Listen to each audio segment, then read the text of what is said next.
바쁜 당신이 알아야 할 모든 것 여기에 있습니다. KBS 1라디오 김성환의 시사야. 베이징 동계올림픽 4일차입니다. 하지만 어젯밤 쇼트트랙 경기에서 편파 판정 논란이 있었죠. 이 베이징 동계올림픽을 바라보는 국민들의 시선이 마냥 곱지만은 않은 것 같습니다. 특히 앞으로 남은 경기가 많은 상황에서 우리 선수들 사기가 꺾이지 않을까 좀 걱정이 되는데요. 오늘은 이 판정을 베이징 현장에서 직접 본 쇼트트랙계의 전설이죠. 진선유 KBS 해설위원 연결해서 당시 상황 다시 한번 좀 분석해 보도록 하겠습니다. 안녕하십니까? 네, 안녕하세요. 네.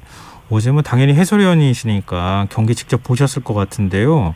또 판정에 또 깜짝 놀라는 듯한 모습을 보이시기도 하셨어요. 이런 판정 나오리라고 혹시 생각하셨어요? 이 정도까지일 줄은 솔직히 몰랐어요. 이렇게까지 할 줄은 몰랐다. 이게 사실 원래 주최국에 뭐랄까요? 좀 프리미엄 같은 게 조금 있기는 하잖아요. 네. 근데 이 정도까지 이렇게까지 할 줄은 몰랐다. 이렇게 지금 말씀을 해주셨는데 이제 예를 들면 이제 그런 거잖아요. 스포츠계에 이전에 어떤 비슷한 문제가 있었을 때 전례가 있으면은 이렇게도 할 수 있겠구나 이렇게 생각할 수 있을 텐데 혹시 이전에 선수 생활하시면서 이렇게 판정하는 거 보신 적이 있으세요? 솔직히 이제 중국 홈 어드밴티지가 있다고 생각은 했었는데 네. 그래서 그걸 대비해서 선수들도 분명히 준비를 했었는데 이 정도까지 길을 가로막을 정도까지 편파 판정을 이렇게 할 줄은 몰랐어요. 근데 우리 대표팀 코치가 심판위원장에게 이의 신청을 했었잖아요. 이의 제기를 했잖아요. 네. 근데 국제빙상연맹은 받아들이지 않았습니다. 이유가 뭐예요? 솔직히 이제 심판이 결정을 내면은 네. 저희가 항의를 못하게 돼 있거든요. 네. 그래서 이 부분에 대해서는 저희가 제소를 했다고 들어서 그 부분을 기다려야 될 것 같아요. 또 우리 선수단이 국제 스포츠 중재 재판소에 제소를 한다 이런 입장을 좀 밝히기도 해서 그건 좀 보고요. 네. 우리가 좀 경기를 하나씩 좀 복기를 해봤으면 어떨까 싶어요. 우선 황대현 선수 경기. 심판진은 황 선수가 레인 변경을 늦게 했다.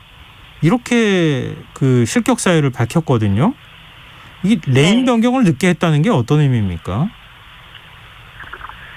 일단 그 코너 진입 과정에서 이제 황대현 선수가 인코스로 추월하는 부분인데, 네. 이제 심판들은 그 부분을 황대현 선수가 중국 선수들보다 레인을 늦게 이제 그 아웃으로 빠지다가 인으로 들어가는 그 부분을 중국 선수보다 늦었다고 판단을 실격을 준 것 같아요. 그치, 이해가 안 돼요. 이게 전문가들은 아시겠지만 예를 들어서 인코스로 이렇게 파고들기도 하고 아웃코스로 나가가지고 추월하기도 하고 그러잖아요. 보통의 경우에. 네. 그러면은 인코스로 이렇게 파고들 때 뒤에 오는 선수가 있으면은 그러면 레인 변경 늦게 해가지고 방해한 겁니까? 그렇게 되는 거예요, 논리가? 근데 저도 이해가 안 되는 게 그 중국 선수 2명이랑 황대현 선수가 같이 타셨었는데, 예. 이제 루원링 선수가 이제 황대현 선수를 계속 마크하면서 타더라고요, 두 번째서. 예. 근데 이제 황대현 선수가 거기에 이제 전혀 영향을 받지 않고 이제 정말 기가 막히게 아웃으로 나가는 척하면서 인으로 파고 들었는데 저희는 전문적인 선수들 입장에서는 정말 환상적이었다, 정말 잘 들어갔다 네. 이렇게 생각을 했었는데 이게 쇼트트랙이지 이렇게까지 생각을 했었는데 네. 실격을 주더라고요.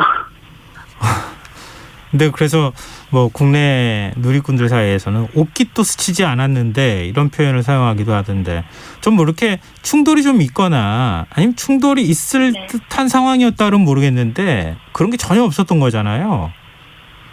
네, 황대현 선수가 인코스를 치고 나가면서 오히려 그 두 번째 있던 루원리 선수가 그 앞에 있는 중국 선수 스케이트 날에 부딪히면서 삐끗을 했거든요. 놀래가지고. 네. 근데 그 부분을 황대현 선수 때문이라고 이제 판단을 한 것 같아요, 심판들은. 근데 이준서 선수 이제 2조에 출전했었잖아요. 이준서 선수도 네. 레인 변경 반칙을 범했다. 그러면서 또 실격을 당했어요. 그러니까 이준서 선수는 헝가리 선수하고 접촉이 일부 있었다. 이제 이런 얘기는 있는데, 근데 그 접촉이 문제입니까? 아니면 레인 변경 자체가 문제가 된 겁니까? 이것도 역시.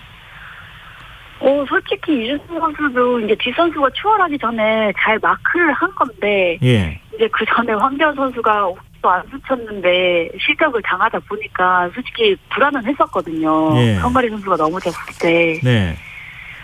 근데 이제 또 3등으로 들어온 선수가 또 중국의 우다진 선수예요. 예. 그러다 보니까 우리나라 선수를 실격을 시켜야지 이제 우다진 선수가 결승을 진출하게 되니까 실격을 준 것 같아요. 제 생각에. 아, 근데 그 심판은 중국 심판은 아니었던 거잖아요. 네, 제가 알기로는 영국이나 헝가리로 알고 있어요. 근데 심판이 이렇게 뭐 예를 들면 뭐 노골적으로 주최국의 편을 들어주겠다고 생각해서 이렇게까지 해야 되는 겁니까? 그게 맞다면은 예. 이걸 그러니까 편을 들어줘도 몰래 이렇게 해야 되는데 너무 대놓고 하니까 정말 할 말이 없더라고요.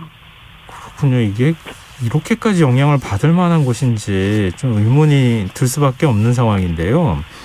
이 남자 1000m 결승전에서도 판정 논란이 일었어요. 그러니까 위원님 결승전 네. 보셨잖아요. 어떠셨어요? 네.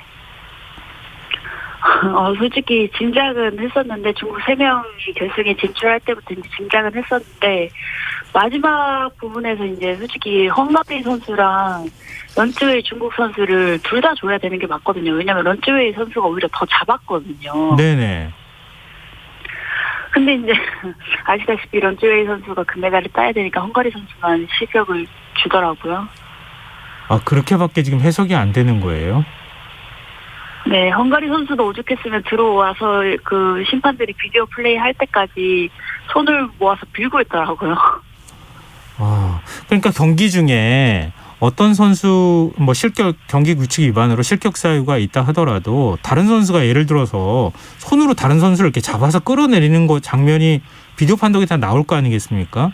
그럼 그 선수도 보통 네. 실격이 되는 게 맞는 건가요? 그렇죠. 거의 그 선수가 실격이 되거나 아니면 같이 주거나 아니면 네. 비디오 판단을 해서 이제 둘 다 모두 잘못을 했을 때는 같이 주거나 같이 안 주거나 이런 것도 있거든요. 그렇죠. 그렇게 하지 않는 거잖아요. 그렇게 노골적으로 네. 잡아 끌었다 그러면은. 네. 근데 그걸 헝가리 선수만 줘버리니까 어이가 없죠. 오히려 잡은 선수는 더 중국 선수가 더 잡았는데. 글쎄요. 지금 이 홈 어드밴티지 얘기 앞서 잠깐 얘기했는데 이게 우리 선수단에서도 예상은 좀 했었고 준비도 했었다고 말씀하셨잖아요. 근데 그거를 어떻게 하면 피해가기 위해서 굉장히 조심조심 했다고도 볼 수 있는데 그런데 이렇게까지 할 줄은 몰랐다는 말씀이시잖아요. 네. 이 경기 뛰는 선수 입장에서 이렇게 납득하기 어려운 판정 받으면 심정이 어때요? 선수 시절 겪으셨으니까 아실 거 아니겠습니까? 일단 정말 최선을 다해서 이거 하나만 솔직히 올림픽 하나만 바라보고 운동을 하는 선수들인데 네. 이렇게 길을 가로막으니까 심판들이 뭐 펼치지도 못하게 해버리니까 선수들 입장에서는 허무할 것 같아요. 지금 또 국민들께서는 우리 선수들 또 이런 일 겪고 난 다음에 기가 좀 죽지 않을까 또 걱정하고 있는데요. 우리 대표팀 쇼트트랙 대표팀 분위기는 어떻습니까? 혹시 연락을 취하거나 선수들 얘기를 들어보셨어요? 저도 안 그래도 그래서 이제 코치진한테 연락을 했었는데 걱정이 돼서 애들 어떠냐고 그랬는데 더 불타올랐다고 하더라고요. 더 불타올랐다고요? 네, 우리나라 선수들이 멘탈이 좋대요. 지금 남은 경기들이 있잖아요. 네, 맞아요. 그 남은 경기에서는 뭐 편파 판정 시비 이런 걸 극복해가지고 꼭 뭐 메달을 따거나 순위에 들어가겠다 이런 의지를 밝히고 있다고요. 네, 꼭 저도 심판과 중국 선수들 다 그냥 이겼으면 좋겠네요. 네, 알겠습니다. 근데 이번 경기 보면서 많은 분들이 느끼셨는데 넘어지는 선수가 너무 많았어요.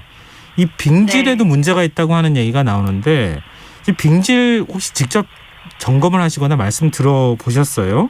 이 경기력에 어느 정도 영향을 주는 겁니까? 일단 빙질이 너무 강하다고 들었거든요. 네. 빙질이 강하면 이제 선수들이 조금만 힘을 줘도 이제 얼음이 깨지는 경우거든요. 그러니까 이제 선수들이 막 여러 명이서 몇 바퀴씩 이렇게 활주를 하다 보면 그게 많이 파이게 되는 거죠. 네. 그러다 보니까 이제 선수들이 이제 조금만 삐끗하면은 발만 잘못 놔도 이제 넘어지게 되는 그런 상황이 많이 생기는 거죠. 제가 봤을 때도 지금 올림픽 대회 중에 제일 많이 넘어지는 것 같아요, 선수들이. 근데 미리 빙질 점검을 좀 하시지 않으세요? 선수들 미리 와서 점검을 하는데 어차피 뭐 다 똑같은 조건이긴 하지만 네. 그래도 이제 올림픽 대회 경기 치고는 빙질이 너무 최악인 거죠. 원래 올림픽은 정말 빙질에 신경을 많이 쓰거든요. 네네. 오히려 더. 네. 근데 이 정도 빙질은 처음 본 것 같아요. 아, 그렇군요. 어제 박장혁 선수 왼손이 찢어져서 11발을 꿰맸다고 하던데요. 왼손이면 코너 돌면서 네. 짚는 손이잖아요. 이 경기 네. 지금 나머지 출전하는 겁니까? 저도 물어봤었는데 출전한다고 얘기를 들었었거든요. 아, 괜찮아요. 이런 상태로 뛰어도 괜찮습니까? 일단 다리가 아닌 게 일단은 선수한테는 정말 천만 다행인 거고 네. 물론 손이 그렇게 많이 찢어지긴 했지만 그래도 저희는 다리로 하는 운동이니까 네. 정말 그나마 다행이라고 생각을 하고 박장현 선수도 이제 시합의 의지를 보였다고 듣긴 했어요. 그렇군요. 지금 저희 청취자 이현숙님께서 기죽지 말고 더 힘냈으면 좋겠다 응원 메시지 보내주시고 강보현님 위기에 강한 우리 대한민국 선수들 파이팅 이런 의견도 보내주셨는데요. 남은 경기 뛰게 될 후배들에게 마지막으로 한 말씀 해주신다면요. 솔직히 우리가 지금 이틀 경기를 치렀지만 우리가 실력으로 지금 진 게 아니라 너무 편파 판정으로 진 거기 때문에 네. 우리나라 선수들이 이제 제가 보기에는 월등하다고 생각을 했었거든요. 지금 현지 와서 컨디션을 보니까. 네. 그래서 우리나라 선수들이 지금처럼만 기죽지 않고 더 당당하게 경기를 우리 위주로 펼쳤으면 좋겠어요. 그래서 이 편파 판정도 제발 눌렀으면 좋겠네요. 우리나라 선수들이. 네. 진선유 KBS 해설위원님도 현지에서 좀 힘 좀 많이 주십시오. 우리 선수들에게. 네, 알겠습니다. 네. 오늘 인터뷰 응해주셔서 고맙습니다.